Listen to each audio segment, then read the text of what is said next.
Hello and welcome to Lavneesh Sir की class. This is Directorate of Education GNCT of Delhi's worksheet number 9, and it is only for class 7 students. It has taken from the subject English, and we will learn and understand the summary of the lesson, 3 questions in this worksheet. So students, आज की इस worksheet में हम इस lesson को एक summarise रूप में यानी शॉर्ट रूप में समझने वाले हैं.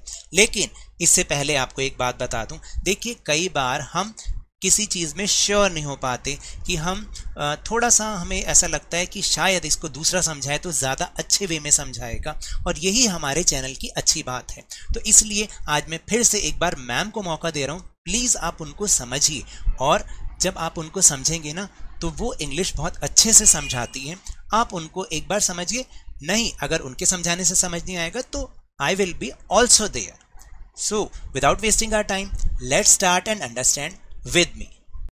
आपको यहाँ पे अपने चैप्टर का नाम लिखना है, जो कि क्या है 3 क्वेश्चंस. ये आप सीधा यहाँ से उठाकर लिख सकते हैं. 3 questions written by Leo Tolstoy. किसने लिखा है? ये लियो टॉलस्टॉय ने. Now you have to answer characters बताने हैं. वैसे तो इसमें बहुत थोड़े कैरेक्टर्स हैं, लेकिन इसके मेन 3 कैरेक्टर्स हैं: king, hermit and servant. King Raja story में, हर्मिट जो साधु सेक था, सर्वेंट जो लास्ट में एक सर्वेंट आता है जिसकी वजह से किंग को लेसन मिलता है. ठीक है, नेक्स्ट हम अब इसकी समरी पढ़ना स्टार्ट करते हैं. Now let's discuss. Complete the summary of the story using the hints given in the clouds. इसमें क्या करना है आपको? स्टोरी दी हुई है और यहाँ पर क्लाउड्स दिए हुए हैं. क्लाउड्स नीचे दिए हुए हैं इसके. ये आपको ये क्लाउड्स दे रखे हैं. इसमें सीक्वेंस दिए हुए हैं जिसकी हेल्प से आपको फिल इन द ब्लैंक्स भरने हैं. मैंने इसको नोट डाउन भी, मतलब नंबर्स भी मार्क किए हैं, और साथ में लेफ्ट हैंड साइड पे इसको सीक्वेंस में लिख भी दिया है जो इसके आंसर्स आएंगे. Now let's discuss. Let's read the paragraph fully. Once there was a king who believed that he would not fail if he knew what was the dash. ठीक है. Once there was a king, एक बार एक राजा था एक समय, who believed that, जो ये believe करता था कि वो किसी भी चीज़ में फेल नहीं होगा. he would not fail if he knew what was the most important thing to do. मतलब सबसे, अगर वो कभी फेल नहीं होगा अगर उसे ये पता चल जाएगा कि लाइफ में सबसे पहले उसे क्या करना है, सबसे इम्पॉर्टेंट चीज़ क्या है करने के लिए. तो फर्स्ट ब्लैंक में क्या आएगा? The most important thing. who were the dash to be with and dash to be with, right people to be with. who मतलब कौन सही people हैं जिनके साथ उसे रहना चाहिए. and what was the dash to do, what was the right time for every action to do.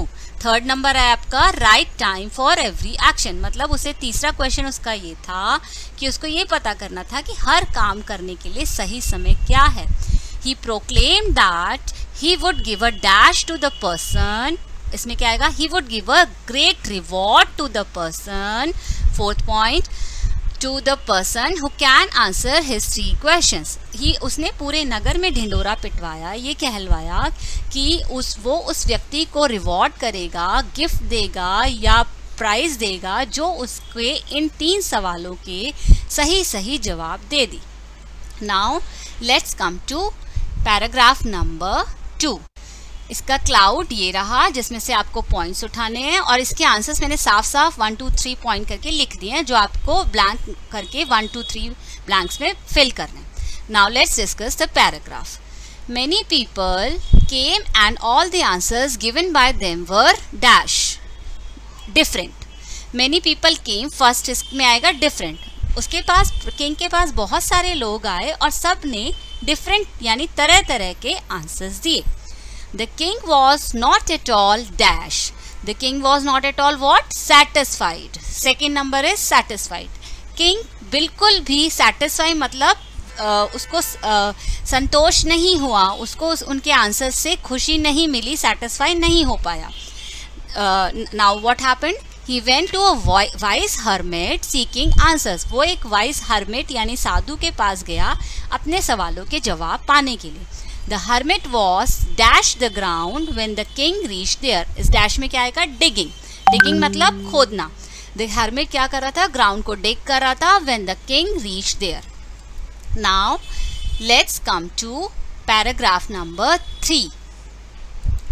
इसका क्लाउड यहाँ बने हैं जिसमें से आपको आंसर्स लेने हैं. मैंने यहाँ भी 1 2 3 लिख दिया है और इसके आंसर्स मैंने यहाँ भी साफ साफ दे दिए हैं आपको लिखकर. Now let's discuss the paragraph.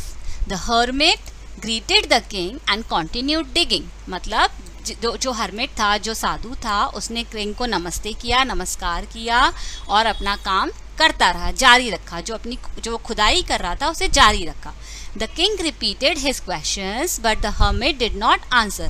King ने अपने सवाल उससे दोबारा पूछे पर हर्मिट ने उसको कोई जवाब नहीं दिया. The king helped the hermit in dash. अब किसमें हेल्प किया किंग ने, आप खुद भी सोचिए. The king helped the hermit in, first number आएगा इन तीनों में से बैंडेज, डिगिंग, सर्वेंट. क्या आएगा, digging. First number is digging. The king राजा ने हर्मिट की हेल्प की डिगिंग करने में, मतलब खोदने में. Then they saw a stranger. उसके बाद उन्होंने एक स्ट्रेंजर को देखा who was badly wounded. Badly wounded मतलब जिसको बुरी तरह से चोट लगी हुई थी. रनिंग टूवर्ड्स देम, उनकी तरफ भाग के आ रहा था. बुरी तरह से चोट लगी हुई थी एक स्ट्रेंजर व्यक्ति को, उनकी तरफ भाग कर वो आ रहा था. The king nursed him. King ने उसे नर्स्ड हिम मतलब उसको बैंडेज किया, उसको दवाई लगाई. अब सेकंड में आएगा him and bandaged his wound. Second number is bandaged. उसके घावों को उसने पट्टियां बांधी. Later the man told that he was the king's enemy and wanted to kill him. Later, कुछ समय बाद उस आदमी ने, उस व्यक्ति ने किंग को बताया कि वो उसका दुश्मन था और वो उसे मारना चाहता था. अब आगे हम देखिए क्या पढ़ेंगे. As the king saved his life, लेकिन क्योंकि किंग ने उसकी लाइफ को सेव किया, he wanted to become his dash. क्या बनना चाहता था, he wanted to become his servant. मतलब उस व्यक्ति ने किंग से बोला क्योंकि आपने मेरी जान बचाई है, मैं जिंदगी भर आपका गुलाम बन के रहूँगा और आपकी सेवा करूँगा. आई होप समझ आया होगा ये. Now let's discuss the fourth paragraph given here. इसका cloud is given here, answers are here. आपको इसमें से सिलेक्ट करके अगेन ब्लैंक्स में भरने हैं. मैंने साफ साफ आपको यहाँ भी लिख कर दी थी इसके answers. Now let's discuss. The king repeated the questions to the dash before leaving. किससे डिस्कस रिपीट किए अपने क्वेश्चंस? किंग ने अपने क्वेश्चंस साधु से दोबारा रिपीट किए. उसको तब तक कोई जवाब नहीं दिया था साधु ने. अब डैश में आएगा hermit. To this the hermit said that the king has already found his answers through his dash. इस पर to this मतलब इस पर उसने, हर्मिट ने, साधु ने क्या जवाब दिया? उन्होंने कहा आपको तो आपका जवाब मिल गया. किससे? जो आपने अपने कर्तव्य किया, आपको उसी से आपका जवाब मिल गया. तो इसमें through his dash में आएगा deeds. deeds मतलब जो उसने काम किया, through his deeds. Second number पे deeds आएगा. He said that there is only one time that is important now. क्या बताया हर्मिट ने? अब उसे बहुत इंपॉर्टेंट आंसर्स बता दिए कि हर समय को करने के लिए सबसे इम्पॉर्टेंट समय क्या है? नाउ. जो समय अभी आपके पास है वही सबसे इम्पॉर्टेंट है. पीछे वाले समय को हम ऑल्टर नहीं कर सकते. नेक्स्ट आने वाले समय के बारे में हम जान नहीं सकते. The most important person is the one whom he is currently with. और the most important person आपके लिए वो है जिसके साथ आप अभी हैं. जैसे कि वो सर्वेंट जैसे जब वो भाग कर आया तुरंत, उस समय क्या था, उसको चोट लगी हुई थी तो राजा ने तुरंत उसको उसके घावों पर मरहम लगाया और पट्टी बांधी. तो उसके लिए उस समय मोस्ट इम्पॉर्टेंट पर्सन कौन है? वो सर्वेंट. उसकी सेवा करना, उसे जो चाहिए, जो उसको के नीडी है उस चीज़, उसको हेल्प करना. And the most important thing to do is dash. क्या? Doing good to that person. और जो मोस्ट इम्पॉर्टेंट थिंग क्या है? Doing goods to that person. मतलब उसके साथ अच्छा करना. कोई भी व्यक्ति है आपके जीवन में जो उस समय आपके साथ प्रेजेंट है, उसके साथ अच्छा करना. ये आपका थर्ड क्वेश्चन का आंसर है। तो तीनों क्वेश्चन के आंसर तो आपको अपनी करनी के अनुसार मिल गए। तो इस स्टोरी से कितना अच्छा मोरल मिला हमें। आप सभी को ये स्टोरी पसंद आएगी ज़रूर, क्योंकि बहुत अच्छी स्टोरी है। ये हमें बहुत अच्छा महत्व सिखाती है जीवन का। वो क्या है कि हमें आज अपने समय को उपयोगी बनाना चाहिए। जो हम आज करते हैं वही हमारे पास इम्पोर्टेंट समय है। आने वाले कल के बारे में हम प्लानिंग अभी से नहीं कर सकते, लेकिन हाँ उस मतलब आने वाले कल के लिए हम अपनी तैयारी कर सकते हैं, लेकिन जान नहीं सकते कि कल क्या होने वाला है। मोस्ट इम्पॉर्टेंट थिंग क्या है करने के लिए, जो उस समय आपके साथ पर्सन है, आपकी फैमिली मेम्बर्स हैं, आपके फ्रेंड्स हैं, उन सभी के साथ अच्छा कीजिए, जो रिक्वायर्ड है वो कीजिए। आई होप मेरे समझाने से आपको इस समझ में आया होगा।